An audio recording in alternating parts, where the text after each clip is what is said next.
Hello again, everyone. Edwin Learnard back once again. In this YouTube astrological segment, I'm going to be talking about Chiron in Cancer in a natal horoscope. As most of you know, Chiron is associated with the wounded healer. It's figurative.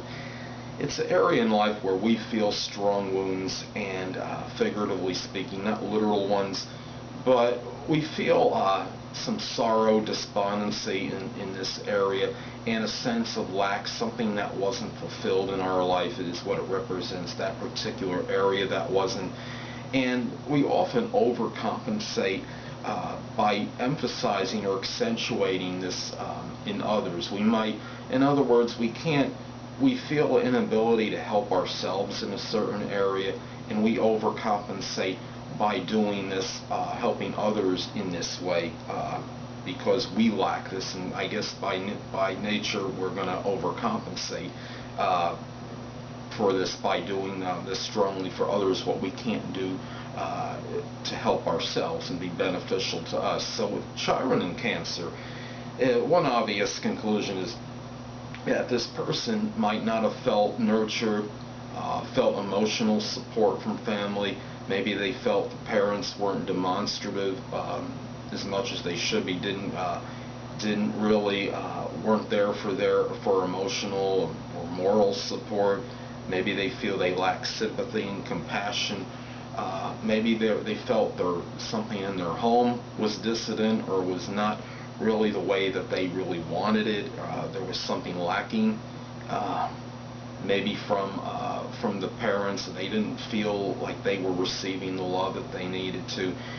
By this person may overcompensate by showing a very strong nurturing way toward others, to being there for other people, to being kind of that person, that one that helps a person that slips and falls down accidentally, to be the one that takes helps charge a car battery, being there, doing things out of compassion and sympathy for other people due to the fact, at least on a subconscious level, that they didn't feel this sympathy being shown toward them. This could be a person that helps the oppressed, the person that helps those that are less fortunate, because the sympathetic nature can be very strong.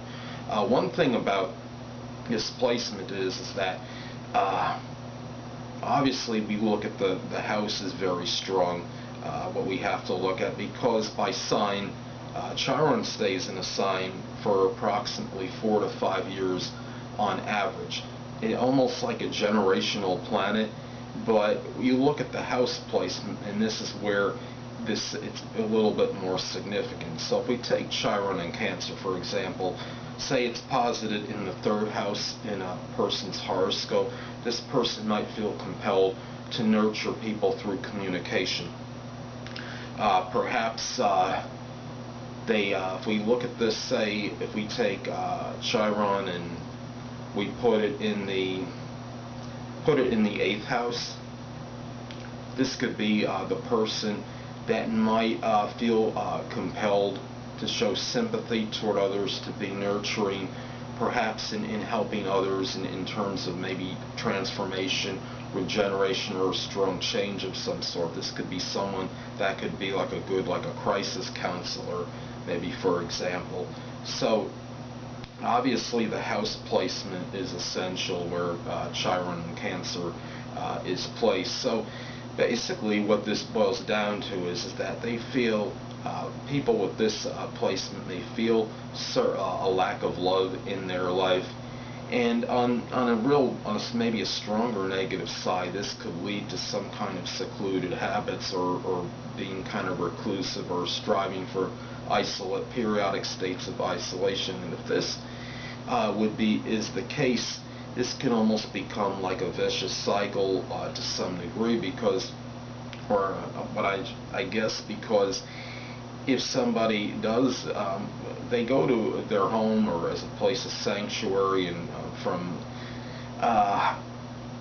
or just in a form of escapism, just to deal with their sorrows, in this case perhaps by not feeling love, well, then they're not putting themselves out there in this situation where they potentially can be loved. So it becomes like it's something self-perpetuating and something that can potentially become a vicious cycle. So this is something for people that have Chiron in Cancer to be wary of.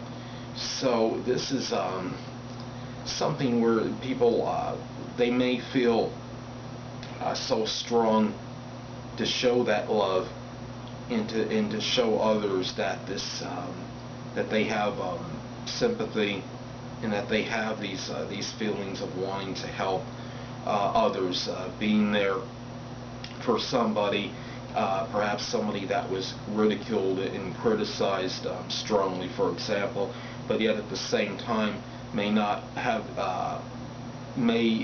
be somebody, these people themselves may have felt that they were ridiculed and criticized at times unnecessarily and been hurt, and not really understanding how to deal with this, as an example. But anyway, people, this will conclude this YouTube astrological segment for Chiron in Cancer in a natal horoscope. Stay tuned next time, where I'll be talking about Chiron in Leo in a natal chart. Two things I want to get with you on before I head out. Firstly, the stars may impel but do not compel. And secondly, never isolate any single astrological element, aspect, planetary placement, position, configuration, influence, or what have you, and make an analysis of a person, astrologically speaking, based on this alone, because a person astrologically is the sum of all their components in their natal chart, and not just one. Until next time, people, stay well.